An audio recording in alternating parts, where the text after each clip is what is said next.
Best referees right now. Right uppercut there, and down goes Wachayan. With any of his antics, and he's just now teeing off on Wichayan, but Wichayan comes up with a shoveling left hook as well, and he eats another one and goes to the canvas. Welcome back mga boss! Sa video na ito ay pag-uusapan naman natin ang ating pambato sa Super Welterweight Division. Si Elmo Bisdak Traya, isang boksingero mula sa Tabuelan, Cebu, ay isang pangalan na sumisimbolo sa katatagan at pagpupursigi sa mundo ng professional na boxing. Sa kanyang karera na puno ng matitinding laban, parehong tagumpay at kabiguan, ipinakita niya ang puso ng isang tunay na mandirigma.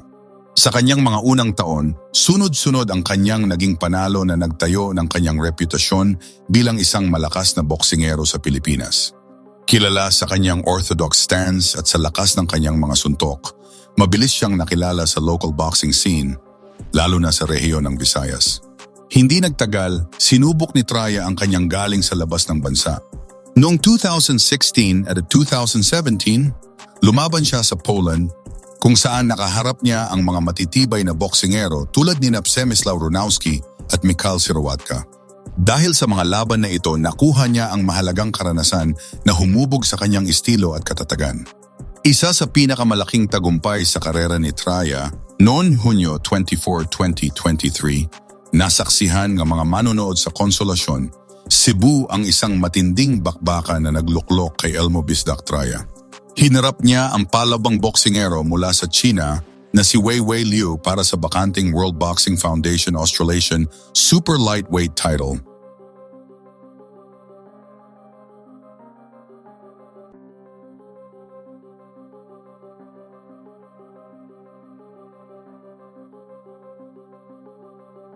Ang laban na tumagal ng 8 round ay isang kwento ng tibay, diskarte at puso.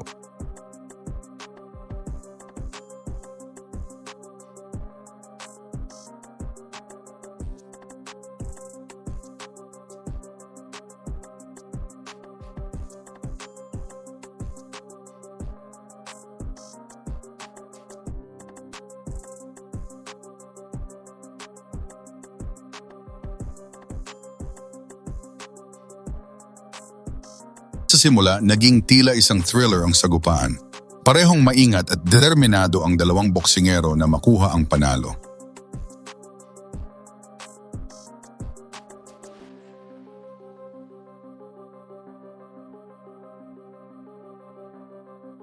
Maagang nagpakitang gilas si Traya sa pamamagitan ng kanyang mga jab at mabibigat na body shot.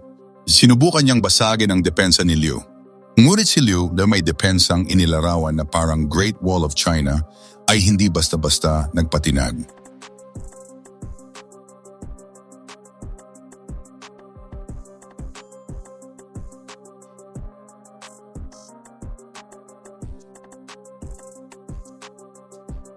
Mahirap pasukin ang kanyang depensa at nagpakawala rin siya ng mga counterpunch.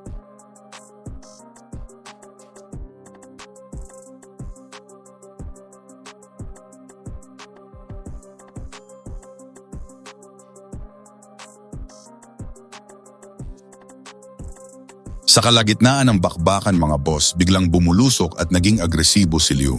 Ito ay ikinagulat mismo ni Traya at ng kanyang kampo.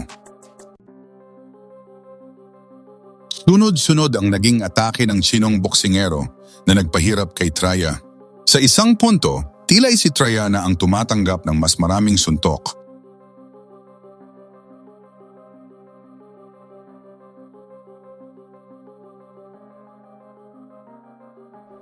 Kinailangan ni Traya na mag-adjust sa diskarte ni Liu. Ginamit niya ang kanyang karanasan at katatagan upang makabawi. Nagpalitan ng malalakas na suntok ang dalawa sa mga huling round.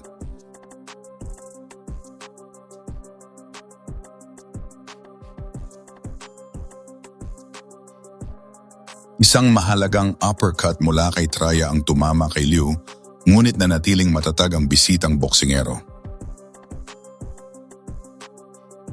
Ramdam na ramdam ang tensyon habang magtatapos ang laban, kung saan parehong mandirigma ay ibinuhos na ang lahat ng kanilang lakas.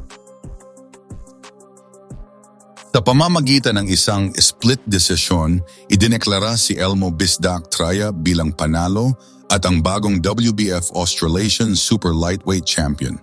Ito ay isang napakahalagang panalo para kay Traya dahil hindi lamang niya nakuha ang kanyang unang regional na titulo. Ang laban ni Traya at Liu ay hindi lamang tungkol sa kung sino ang mas malakas sumuntok, kundi kung sino ang may mas matibay na puso at kakayahang mag-adjust sa gitna ng matinding hamon. Ipinamalas ni Elmo Traya ang katangian ng isang tunay na kampeon sa gabing iyon.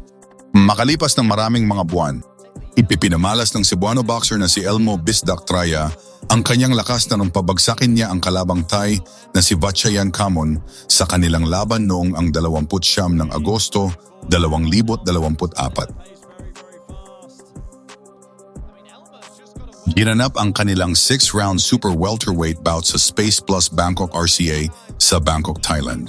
Ang laban na ito ay nagsilbing comeback fight para kay Traya matapos ang halos isang taong pahinga sa boxing. Hindi na kinailangan pang hintayin ang mga huling round. Sa unang round pa lamang, nagpakawala siya ng malakas na suntok na nagpabagsak kay Kamon. Hindi na nakabangon ang Thai boxer na nagresulta sa isang first-round knockout na panalo para sa ating kababayan. Ang mabilis na tagumpay na ito ay naging isang makabuluhang panalo para sa karera ni Traya na muling nagpatunay ng kanyang kakayahan at lakas sa loob ng international boxing ring.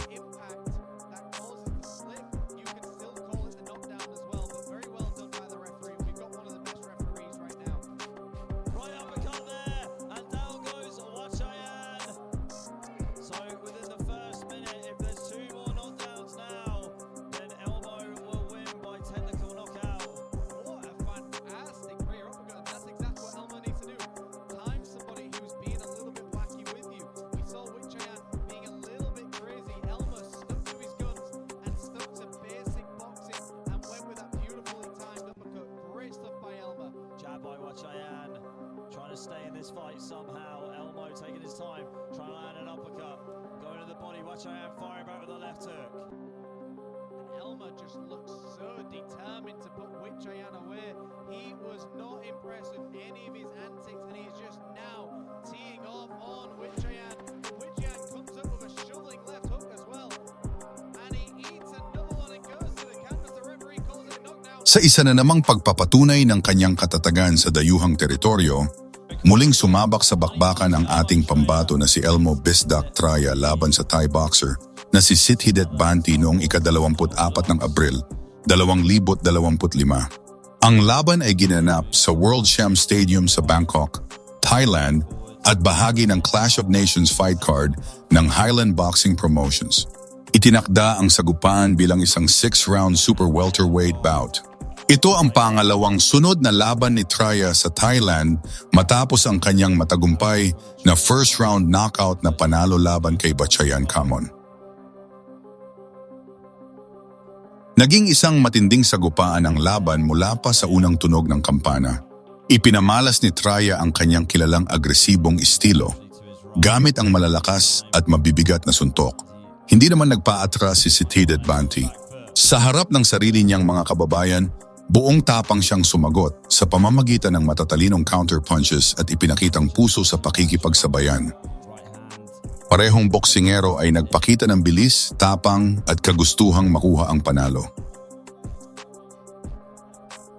Good hook to the body there by Traya.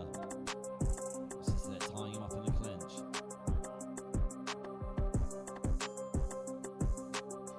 Hindi rin nagtagal ang laban at pinataob ng ating pambato ang kanyang kalaban sa ilalim ng unang round. Straight right, that right hand and landing with the straight left. Ito ang kanyang ikatlong sunod-sunod na tagumpay matapos ang kanyang WBF title win noong 2023. Nagtagumpay si Traya sa isang mahirap na laban sa mismong bakuran ng kanyang kalaban. Isang patunay sa kanyang husay at determinasyon bilang isang mandirigmang Pilipino.